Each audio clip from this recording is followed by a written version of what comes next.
coming to you live on Facebook and on YouTube with Conversations Over Coffee, our weekly video cast of interesting people doing interesting things in around the Jewish community in Canada, Toronto, around the world. Today's guest is Allan Soberman. You might know Allan as an accomplished singer, songwriter, and musician. His bio also points out that he's a Cantor son based in Toronto, and that's part of what we'll be talking about today. But Allan started his career as a bassist with many of the folk acts in around the city in the early 70s. He's well known in the music scene here in Toronto.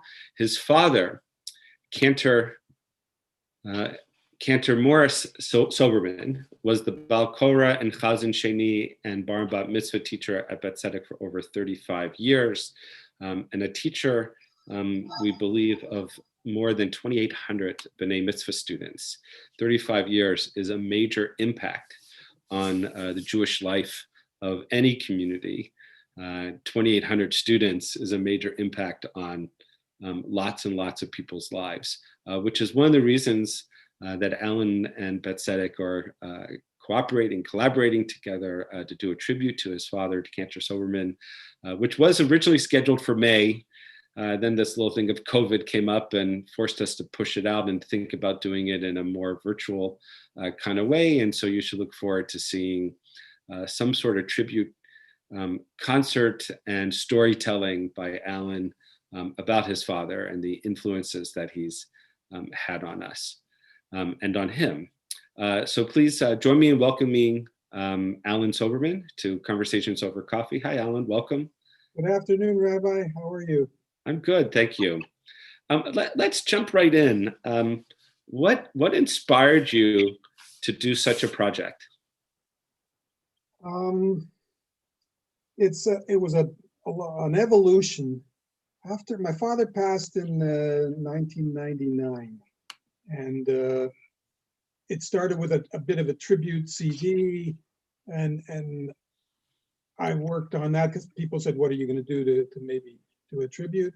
I wound up doing a CD of collecting all his tutorial tapes and a lot of what he sang in the basement. And on one of the songs, I did some background vocals, a la what Natalie Cole did with Nat King Cole on Unforgettable. I thought that would be cool for me to sing with my father. So I did that, and that led to me doing 2 CDs of prayers that I knew as a kid.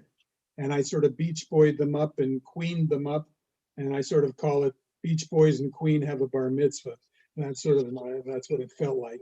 And rather than sit on it, it led to me thinking, why don't I do a concert? That would be an interesting evening. And that was in the works, and it wasn't working out quite the way I wanted it to. So I stopped that, and then people encouraged me, well, just write the story. You want background for the songs, give the whole story. And that started me writing out a whole biography, basically, where the songs fit in. And then I threw in 14 of my regular songs that were basically landmarks on whatever was going on in my life. So when I tell the story and I come to that part of the story, I put in that song, which is applicable. And it turned into a bio-musical show.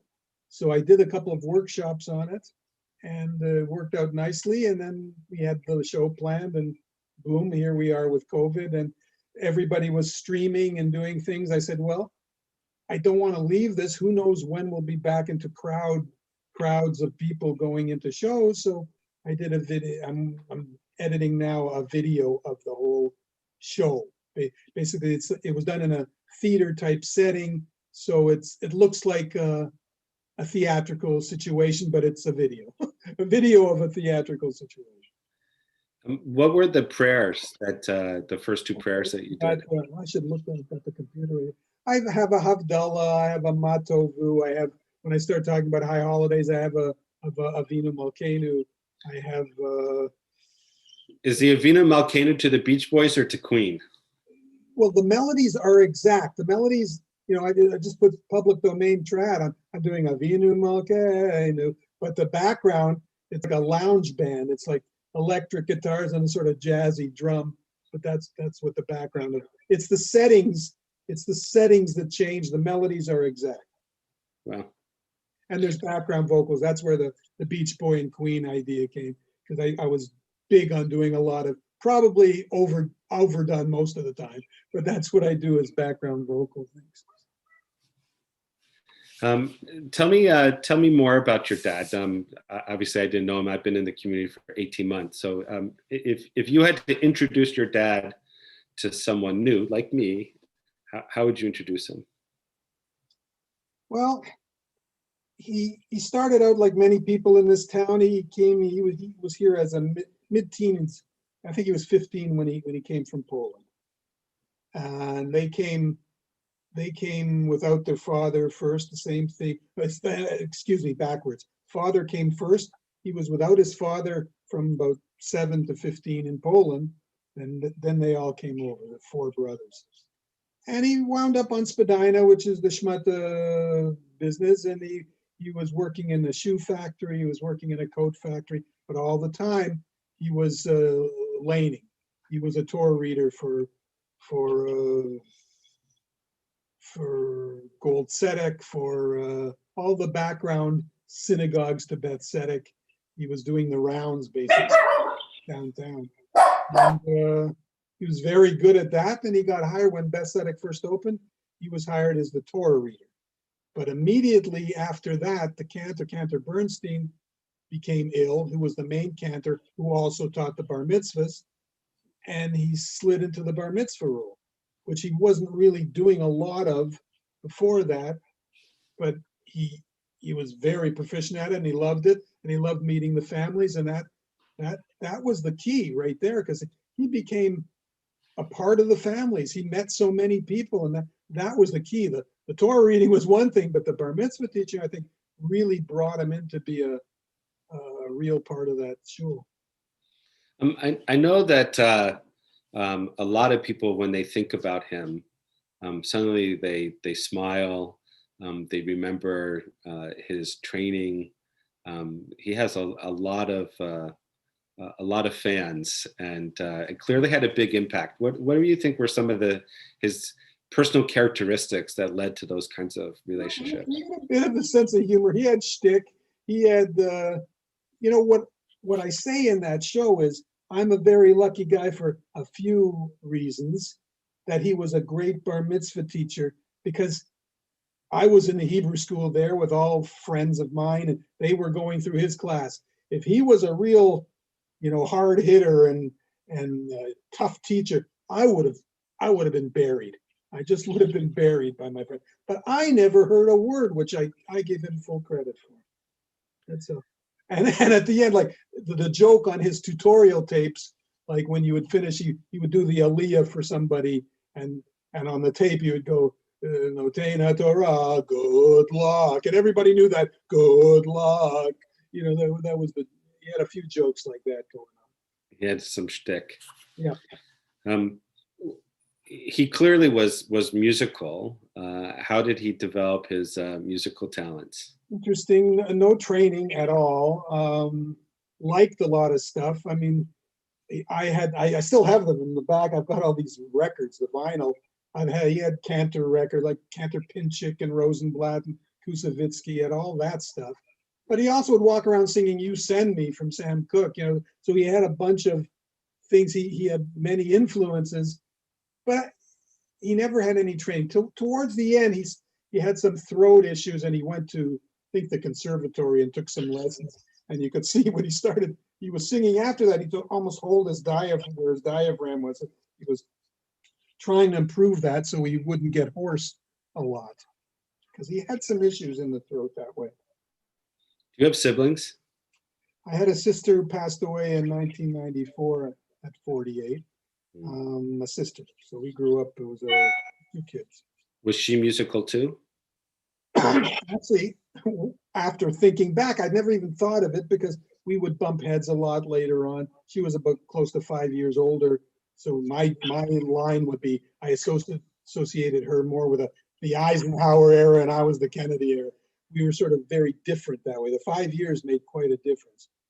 But musical, she had a band before I did, and I never even thought of it. They had a folk trio that practiced down here where I'm sitting, and used my father's tape recorder to do rehearsals and things. And it was like a Peter, Paul, and Mary knockoff. Yes, she had all that stuff. That was my first influence, listening to all the records she had. She had the Brothers Four and the Peter, Paul, and Mary, and lots of Connie Francis. And she would get these magazines, these Hit Parader magazines, which I think almost still exist.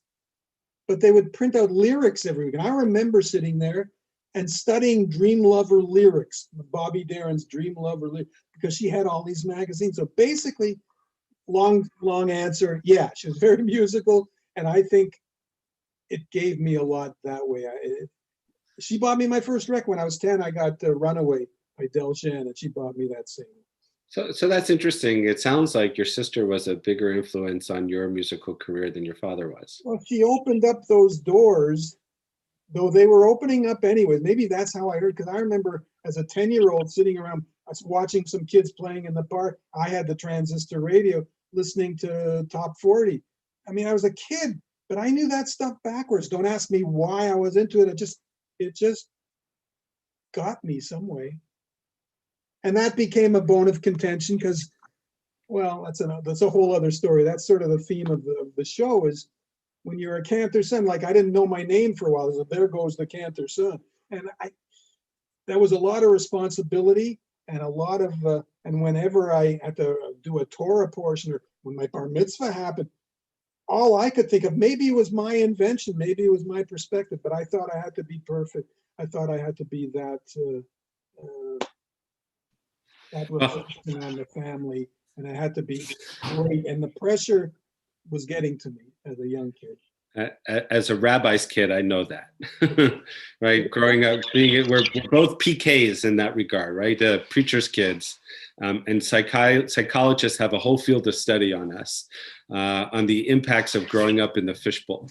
Well, celebrities might think of it that way, but we're in the middle of where the fans are for your father, and you've got to impress them. They're right in front of you all the time. Yeah. Sorry for the part of the challenge of being at home during Zoom is that when something's at the door, the dog barks. So when you were going through your father's notes and his recordings, what were some of the things that you learned about him that you found surprising? That's for me, that not much. I'd always watched him do the taping down here. I knew exactly what I was going to find if I found it.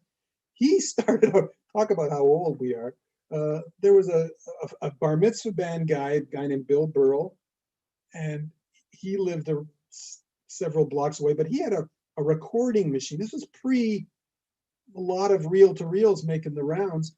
He had a cutting machine. My father used to cut 78 records to give out as tutorials. So I go to some of those sessions. Some of these bar mitzvah guys were into the early rock and roll stuff, so they made a deal with my father. Okay, we'll pay for the record, but let me do a tune. I want to do my own song too. So they would cut their records at the same time in Bill Burrell's living room, and I went a couple of times. It was very interesting. So I found a lot of 78s down here, which I tried to clean up. There's various places you can go to that might clean up clicks and pops on records, and I tried to do some of that too. Any gems that could have been really big hits? The gems I use on the record was a wedding, which the main Cantor Cooper was away or something. He was doing a wedding, and then Gordon Kushner was the choir master, and he was playing organ. So I have my father doing the Sheva Bruchas in the main sanctuary with an organ. That was a gem, and that's on the CD. And I don't know if you know Sammy Glazer, was always around, a very prominent fellow, one of my father's students. He requested a song once, a Menucha V'Simcha. It was a Shabbos tune, and my father sat with his blaster and recorded it. And that's what I did the background vocals to for his CD too. That's the only one he had that was just him. And it's because somebody requested it, so I knew where it was. Who was that requested it? I know Sammy Glazer. He's not. Sammy Glazer? You know Sammy Glazer? Yeah, unfortunately, his mother Helen just passed. No kidding. 103, I think she was, Kinahora. His brother's in Israel. Steve. Yeah. I grew up with him. What melody from Menucha V'Simcha was that?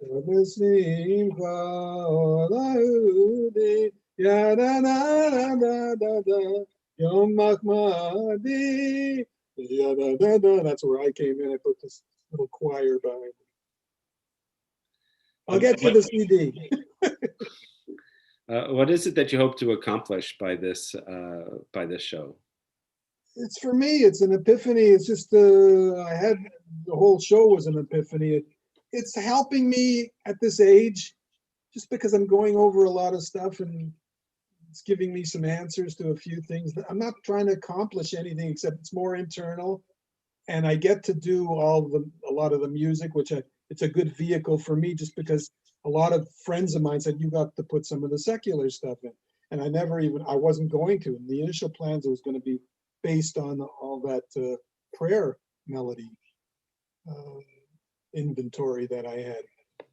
But then it works out, because if I am telling a story, the songs fit, I talked about divorce, and I had a song about my kids that went in, talking about my favorite place in the world was this little resort community near St. Catharines called Crystal Beach, which a lot of your members grew up in the same area. They had an amusement park bigger than the one at the exhibition, and it was right near a beautiful beach. To me, I still think about when I have to think about a heavenly vision, that's my vision, Crystal Beach. So I had a song about that, and that went in. So a lot of it described the story, which was very helpful for me. It was good. So accomplish, it's a good, when I'm looking back at this point, it's a summary. It's my summary. And for my father, people kept calling it a tribute. I didn't see it that way. It was more as a family story. Some of it not harsh, but it's not all, there's a lot of bumping heads, because I didn't have a lot of fans when I decided to go the other route with playing, going on the road, and that kind of stuff didn't go over well in family circles. And so there's wasn't all sunshine and roses. So, and that's in there too. So that's, I don't know what I would call it. What I try to accomplish, not a venting, but a summary of life.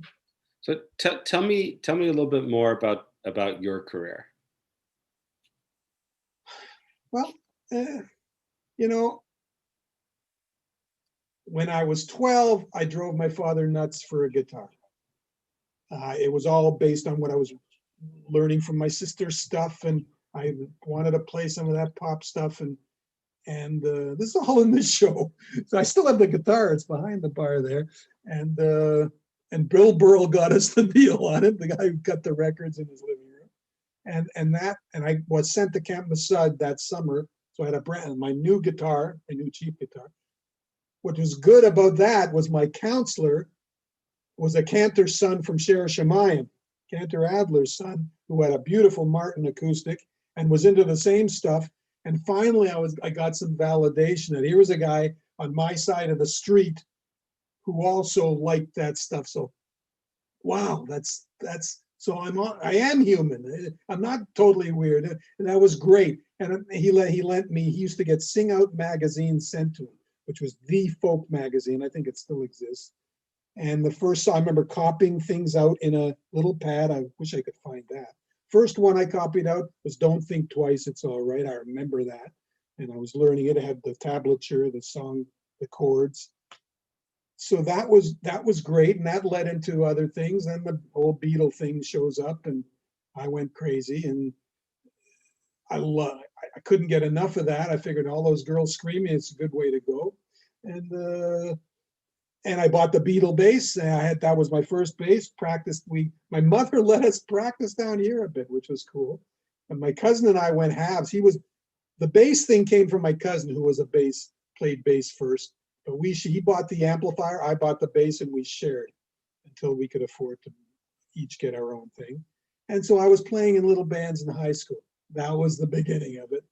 And came university, got a little on a different level, played bar mitzvahs, weddings. Actually, that band still exists. And then after university, I took a business course, which I didn't belong in. When that finished, I was lost. I had a lot of problems in there, and the only thing I had at my fingertips was the guitar, literally at my fingertips. And I started playing with different people around town, and they were making records and doing things, interesting things, not on a big level, but just slid into it. I can't say it was a master plan. It just sort of evolved. You stayed mostly in the folk genre, is that right? Well, I played with some pop people and a bit of rock, nothing heavy, mostly folkies, solo singer-songwriter people, and You must have played the Winnipeg Folk Festival then. I played the first. Now it turns out it might have been the second, but with string band we went out there, and right before us, I remember a long story because a friend of mine, a great fiddle player who went on to bigger and better things, co-wrote a lot of things with Katie Lang and da-da-da. But anyways, he knew Steve Goodman, who I don't know if everybody's going to know Steve Goodman was. He was a great player. He was John Prine's like best buddy, and they were great songwriters. And he wrote for Arlo Guthrie, City of New Orleans. And so he finishes his set, and he drags my friend out, who he had met, and my friend drags me out. And that was another big thrill. I got to play City of New Orleans with Steve Goodman, the guy who wrote it. And that led me it became a hunger. It just, all those people out there and they're clapping, and it was an addiction. Why wouldn't I go that route? And I just pursued it some more. So turned into 20 years. Turned into 20 years. What are you working on now besides this? Just writing some more, and basically writing and getting this video together of this show, and a lot of looking back. It's not easy. I'm just wondering how I wound up where I wound up. Maybe a lot of people at this age do that, and I'm sorry if I've been very frantic. My energy level goes up and I talk very quickly. So I hope it hasn't been a frantic interview. But that's basically it, and that's been the whole life. And that's what I'm agonizing over, whether I should have been more of a Renaissance person. I'm not much of a cook. I don't do good drywall. I have friends who put in new toilets. Can't do that. I'm basically with the bass and the guitar, and it sits here on my head and says, did I do anything? It's difficult at this point. Making this the whole focus, since I didn't turn into, it didn't go where I needed it to go for the validation I was looking for. And that's a whole other, but you're not the psychiatrist, so I should stay away from that.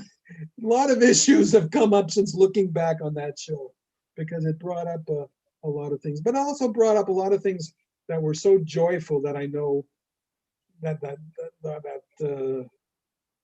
in my youth, that I'm trying to recapture those feelings again. I don't know what else to say about it. Well, in our tradition, when we reflect on our lives, the goal usually is, can we look ourselves in the mirror and say that I lived a life of meaning and purpose? Did I treat myself and others with kindness? Did I work to bring goodness into the world? I don't know the answer to those. I don't know the answers to those questions. Well, for me, I don't think I tried to do that for other people. I don't think I was kind enough to me. That's what I'm working on now. Well, it's never too late for that. And perhaps this project then will be that chesed for yourself. Oh, I know that there are many, many people at Beth Tzedec that are looking forward to it, that have very fond memories of your father and want to hear the stories, and have probably also followed your career a little bit through the years. So I'm sure that this will be a wonderful opportunity for your own reminiscence, and for people's personal reminiscences too of the impact that that a person can make that has a lasting impact as a cantor, and as a cantor's child. he seemed to be a very formative person in those bar mitzvah lessons. That's basically, well, and watching over them when they did portions after that. So that he was a real mainstay in there for a lot of people. And like I say, I'm very fortunate that he was a good guy that way, because I could have suffered a lot, but all my friends, that they only have good things to say, which I was very lucky for. Great. Well, thank you, Allan, for your time. As I said to the hold on, let me just change the view a little bit here. As I said to people when we started, we anticipate being able to present this stroll down memory lane with Allan Soberman, and stories of his life and his father and their impact sometime in the early spring, late February, March. So look for information about that from Beth Tzedec. Just a couple reminders of some upcoming events.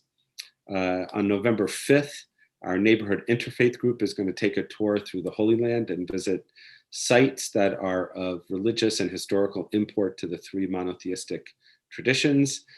We look forward to a wonderful, wonderful virtual tour of the Holy Land with Josh Hartuv, who you might remember took us through the tour at Tisha B'Av, when we retraced the steps of our ancestors when they went into exile after the destruction of the first temple.